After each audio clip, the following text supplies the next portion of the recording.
Hey guys, how's it going? It's the Thursday before the long weekend there, and figured I'd knock a couple of videos out just because I'm in the mood. And cheers, by the way. Um, the one video I wanted to do tonight was a couple of months ago I did my digital journey. Tonight it's going to be my speaker journey, which, as everyone knows, is ended now with the Cornwall Fours. So my first set of speakers was 1986. They were home brews that I put together from Radio Shack parts. We've all done it, right? And what spawned it was I had these old, up in Canada, and I guess down here in the States too. I mean, you had a lot of white van shit, but white van shit that was sold in stores, right? I know in Hamilton we had this place called Crazy Kelly's, and it was basically a warehouse full of junk stereo shit. It was nothing. Even I knew that the name brands in there were all bogus and bullshit. But well, I had a Pioneer SX 3700. It was a piece of shit. I mean, I've talked about it before, and I still don't understand the receiver resurgence that's going on right now. Anyways, going off on a tangent as usual. I think I'll take a drink. So I had these cabinets from these, white van type speakers, that, my old man got me. And so I blew the original drivers out a long time ago, right? And so I thought, well, I've got cabinets. They're hollow. They're thin as shit. But in high school, you don't know. You don't care. And I didn't have to build the cabinets, right? So off I went to Radio Shack and bought individually. I didn't buy everything at once. I bought the biradial horn tweeter, insert photo here, a 12-inch blue polypropylene woofer, and when I wired it, I used the existing wire that was in the speakers, which was whatever crap they had in there. The tweeter, I had what Radio Shack called a tweeter protector, and it was some sort of a resonant coil that was very, very fine wires, so very low inductance, but it had this goop on the outside, so whatever. So I tied it in series with whatever capacitor, was already on the tweeter when you bought it. And, I didn't know anything about crossovers and filters and all that until the September 1986 issue of Stereo Review, more respectable magazine, my opinion.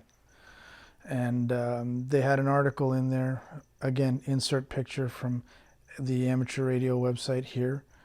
They had an article on different crossover slopes, Linkwitz Riley, Butterworth, Chesby Chev, and all this.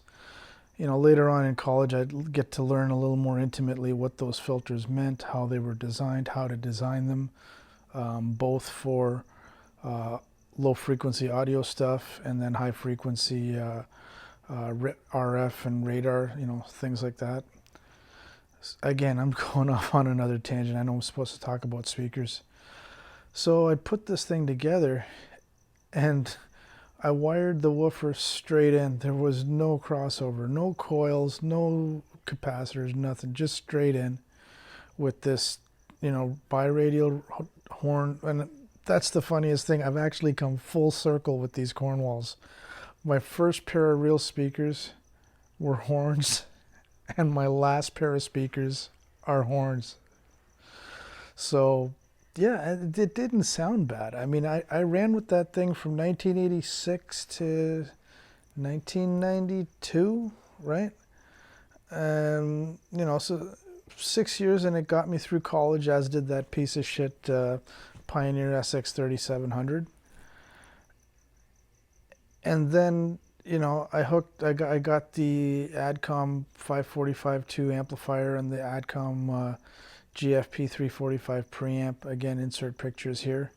And I hooked it up to those very same Radio Shack speakers. Understand that the preamp had no tone controls, and it sounded like fuck. It was just terrible, just bad, right? And that's when I knew, okay, I got to do something about this. So I wasn't going to build another pair of speakers. I was working that summer. I think I was working for the Ministry of Environment in Mississauga there at the shit plant off of Lakeshore for my Canadian friends. Lakeshore and Cawthra Road, that's it. God, I can't believe I remembered that.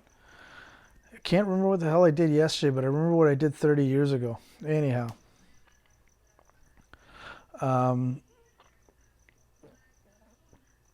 So that all happened.